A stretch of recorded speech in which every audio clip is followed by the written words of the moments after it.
So dear students, today we will discuss about thermal power plant. Thermal power plant is a generating station that convert heat energy of coal combustion into electrical energy. The working of this plant is based on Rankine cycle. If we see flow chart of thermal power plant, so सबसे पहले हम boiler में कोल को जलाते हैं, उसकी heat से हम पानी को स्टीम में कन्वर्ट करते हैं, स्टीम से हम स्टीम टरबाइन चलाते हैं, स्टीम टरबाइन अल्टरनेटर से कपल की होती है, सो स्टीम टरबाइन की मैकेनिकल आउटपुट जो है वो that is converted into electrical energy by alternator. Schematic arrangement. So whole arrangement is divided into 5 parts. First part is coal and ash handling arrangement. So जैसे हम देख रहे हैं कि बॉयलर के लेफ्ट हैंड साइड को ash handling plant and ash storage है और बॉयलर के ऊपर कोल हैंडलिंग प्लांट और कोल स्टोरेज शो की हुई है. सो कोयला जो है दूर से by ship, by road, by train जे लाया जाता है, जो भी इकोनॉमिकल हो, जो भी साधन हमें उपलब्ध हो. सो उसको कोल यार्ड जो कि प्लांट से थोड़ी दूरी पे होता है वहाँ पे स्टोर किया जाता है. वो जो कोयला आता है वो थोड़ा बड़े पीसेस में होता है. सो हमने उसको बाई पल्वेराइजिंग प्रोसेस उसको स्मॉल पाउडर फॉर्म में कन्वर्ट करना है.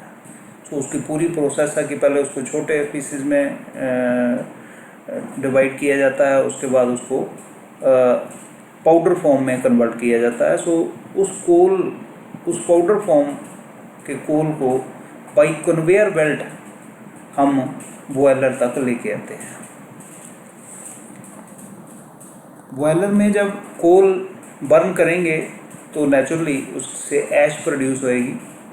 तो उस ऐश को क्योंकि टनों के हिसाब से कोयला जलाया जाता है, सो नेचुरली ऐश भी जो है वो बहुत ज़्यादा प्रोड्यूस होगी.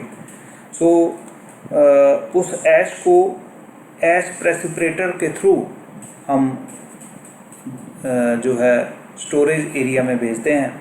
In the ash precipitator, unburned coal is removed and again sent to the boiler furnace. Then ash is removed to the ash handling plant and delivered to ash storage. The removal of ash from the boiler is necessary because it clears the space in the grate for proper burning of coal. Second part is air and flue gases arrangement. जब कोयला जलता है, कोयले को जलाने के लिए हमें ऑक्सीजन की ज़रूरत है. सो उसके लिए हम हवा जो है एटमॉस्फेयर से लेते हैं. सो उसको एयर प्री हीटर, जैसे हम देख रहे हैं कि फ्लू गैसेस के रास्ते में हमने 3 चीज़ें लगाई हुई हैं. एक है एयर फ्री हीटर, एक है इकोनोमाइज़र, एक है सुपर हीटर. कि जो बॉयलर से फ्लू गैसेस निकलनी है वो हम चिमनी के थ्रू रिलीज़ करते हैं. तो रास्ते में हमने ये 3 चीज़ें लगाई हैं, super heater, economiser, air pre heater. जो एयर हम एटमॉस्फेयर से लेते हैं उसको थ्रू एयर प्री हीटर से पास करा के बॉयलर में फीड करते हैं. उसका फ़ायदा हमें क्या होता है कि उसका टेम्परेचर, हवा का टेम्परेचर जो है उस फ्लू गैसेस से इंक्रीज़ हो जाता है, which increase efficiency of the boiler. So flue gases को हमने सुपर हीटर के थ्रू पास किया, इकोनोमाइज़र के थ्रू पास किया. सुपर हीटर का क्या फ़ायदा है कि हमने जो बॉयलर में स्टीम प्रोड्यूस की वो स्टीम जो है वेट स्टीम होती है. उसको जब हम सुपर हीटर के थ्रू पास करते हैं तो वो ड्राई स्टीम में कन्वर्ट हो जाती है और उसका प्रेशर एंड टेम्परेचर इंक्रीज़ हो जाता है. सिमिलरली इकोनोमाइज़र इकोनोमाइज़र में क्या है कि पानी हमने फीड करना है, उस पानी को चाहे वो टरबाइन से स्टीम जो रिलीज़ होती है उसको कंडेंस करके जो पानी बनाते हैं, या रॉ वाटर रिवर और कनाल से हम जो पानी लेते हैं उसको फीड करना है। सो वो फीड पानी जो है उसको हम थ्रू इकोनोमाइज़र बॉयलर में भेजते हैं। सो उससे उसका एडवांटेज क्या है कि पानी का भी टेम्परेचर पहले ही इंक्रीज़ हो जाता है, पानी गर्म हो जाता है, सो उससे भी बॉयलर की एफिशिएंसी जो है बढ़ जाती है। Third part is steam and feed water arrangement. Steam जैसे मैंने पहले बताया कि बॉयलर में जो स्टीम प्रोड्यूस होगी वो वेट स्टीम होगी, उसको थ्रू सुपर हीटर हम पास करते हैं। सुपर हीटर जो है वो फ्लू गैसेस के रास्ते में बेसिकली ट्यूब्स लगाई हुई हैं, सो उसमें टेम्परेचर जो है वो पानी का, उसमें जो वेट स्टीम है, मॉइस्चर है, वो भी मॉइस्चर निकल जाता है, सो वो ड्राई स्टीम में कन्वर्ट हो जाती है और उस स्टीम को हम टरबाइन में फीड करते हैं। फीड वाटर अरेंजमेंट, सबसे पहले जो पानी हम रिवर या कनाल में से लेते हैं उसको अलग स्टोरेज टैंक में स्टोर किया जाता है और प्रॉपर ट्रीटमेंट किया जाता है, उसको सॉफ्टन किया जाता है बाय मिक्सिंग केमिकल्स, और उसके बाद थ्रू लो प्रेशर हीटर और पंप वाटर सर्कुलेटर पंप हम फीड करते हैं बॉयलर में थ्रू इकोनोमाइज़र, जैसे कि हमने पहले डिस्कस किया है। दूसरा, टरबाइन में स्टीम फीड करने के बाद जो स्टीम एग्जॉस्ट होती है, क्योंकि स्टीम टरबाइन को रन कर दिया, स्टीम कॉन्टीन्यूसली हम टरबाइन को फीड करी जा रहे हैं और टरबाइन रन कर रही है, वहाँ से स्टीम जो एग्जॉस्ट होती है उसको हम कंडेंसर को फीड करते हैं और वो कंडेंसर जो है उस स्टीम को फिर वाटर में कन्वर्ट कर देता है थ्रू कूलिंग टावर, सारा जो प्रोसेस हम करते हैं। तो उस पानी को हम थ्रू इकोनोमाइज़र बॉयलर को वापस से फीड कर देते हैं। सो उस वाटर को भी यूज़ कर लेते हैं, प्लस वो पानी क्योंकि सफिशेंट नहीं होता तो एक्स्ट्रा वाटर जो है रिवर और कनाल के थ्रू लेके हम उस वाटर टैंक से लेके हम बॉयलर को फीड करते हैं। Next is cooling arrangement. The steam is condensed in the condenser after giving heat energy to the turbine. The rejected heat must be dissipated to the atmosphere. This is done by circulating cooling water in the condenser. This circulating water takes away heat from the condenser and itself becomes hot. It is cooled in the cooling tower and again pumped to the condenser. Next and last part is electrical plant. So जैसे हमने देखा कि turbine जो है generator और alternator से couple की होती है, सो जैसे ही स्टीम टरबाइन को रोटेट करती है तो rotating part of the generator rotates, so which convert into electrical energy. So उस इलेक्ट्रिसिटी को हम थ्रू ट्रांसफार्मर बस बार से कनेक्ट कर देते हैं और सर्किट ब्रेकर और आइसोलेटर यूज़ करते हैं। सो ट्रांसफार्मर से उस सप्लाई को स्टेप अप कर लिया जाता है, क्योंकि हमने इसके बाद ट्रांसमिशन करनी है, लाइन में कनेक्ट करनी है, ट्रांसमिशन करनी है। सो ट्रांसमिशन हम इकोनॉमिकल रीज़न के कारण हाई वोल्टेज पे करते हैं। So with the help of transformer we can step up the supply voltage. So last जो अरेंजमेंट है that is electrical plant. So you can see the picture how chemical energy of coal is converted into electrical energy. So chemical energy first is converted into thermal energy, then it is converted into kinetic energy, and kinetic energy is converted into electrical energy.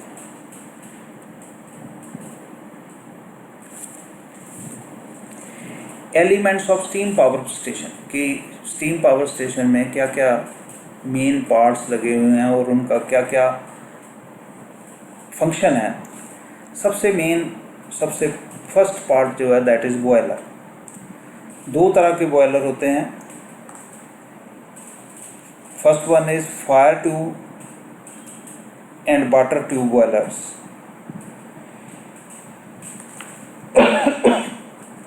In case of fire tube boiler, the hot gases circulate inside the tubes. However, in case of water tube boiler, water circulate in the tubes and hot gases outside the tubes. Next is superheater. It is a part of boiler which consists of number of special steel tubes. Depending upon the temperature of steam and diameter of the tubes ranges from 25 mm to 64 mm. The wet steam from the boiler is passed through the tubes of the superheater where it is dried and superheated by the flue gases on their way to chimney. Third is economizer.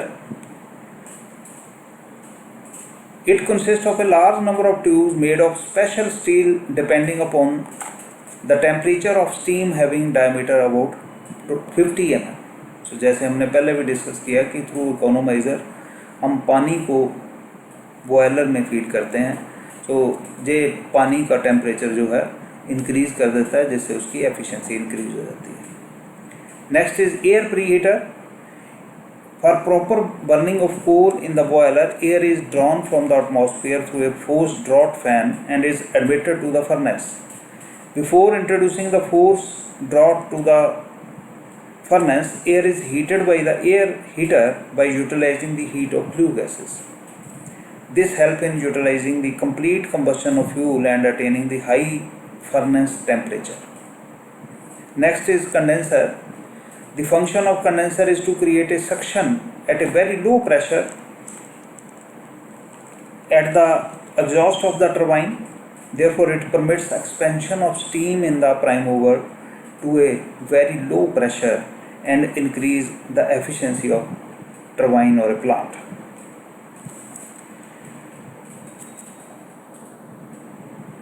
Prime mover. So there are two types of turbines which is used in the steam power station. First one is impulse turbine. In these turbines, steam expansion in nozzle only, and when passes over the blades, its pressure remains constant. Second one is reaction turbines. In these turbines, steam expands as it flows over the blades. The blades will therefore also known as nozzles.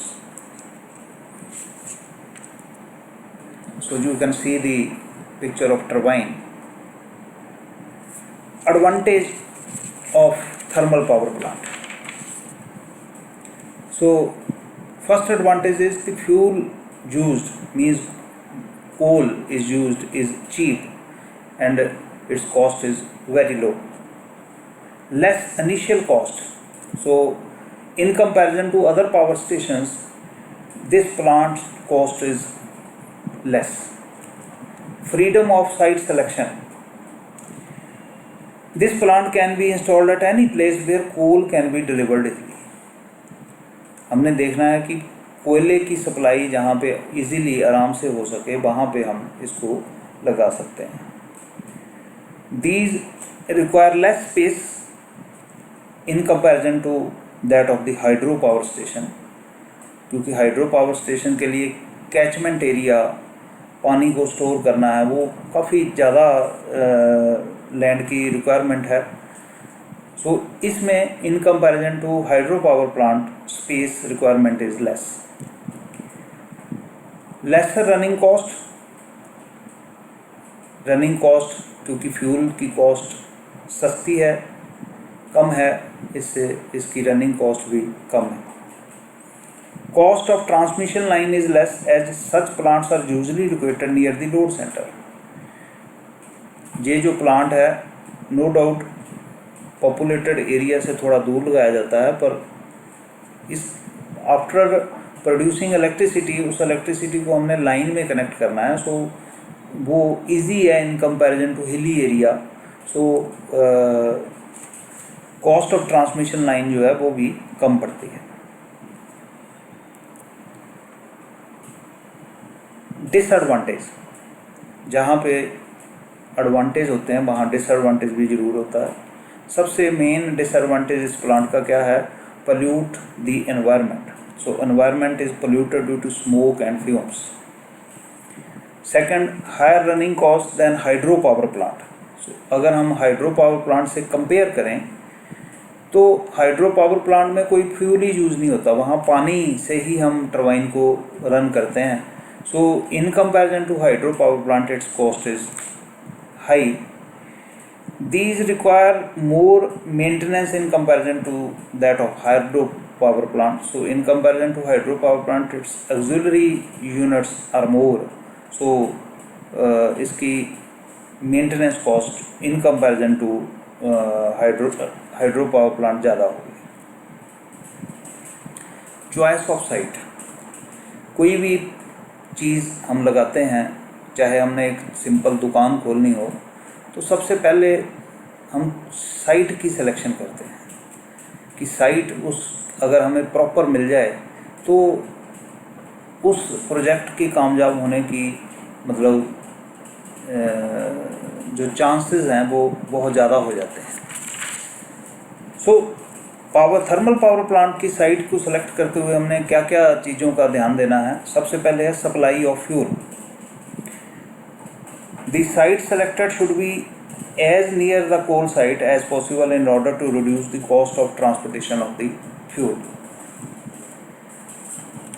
Availability of water. The site should be so chosen that ample supply of cooling water at low cost is available for condenser. Therefore, a steam power station should be located at the bank of river or near the canal. Transportation. So, site selected should have adequate transportation facilities. Cost and type of land. So, क्योंकि हमने plant populated area से दूर ही लगाना है, सो वहाँ पे जो land की कॉस्ट होगी वो इन कंपैरिजन वो कम होगी. Proximity with load centres. Distance from populated area. Distance from populated area ज़रूर होना चाहिए, क्योंकि अदरवाइज़ जो पोल्यूशन प्रोड्यूस होगा, क्योंकि इस प्लांट का सबसे बड़ा एडवांटेज हमने देखा है कि एटमॉस्फेयर पोल्यूट करता है. हालांकि हमने चिमनी जो है काफ़ी हाइट पे हम जो फ्लू गैसेज है उसको रिलीज़ करते हैं, फिर भी एरिया जो है वो पोल्यूटेड हो जाता है. सो इसलिए इसका डिस्टेंस जो है साइट से दूर होना चाहिए. Some land must be available for future expansion. So these are the points which are kept in mind while selecting the choice of site.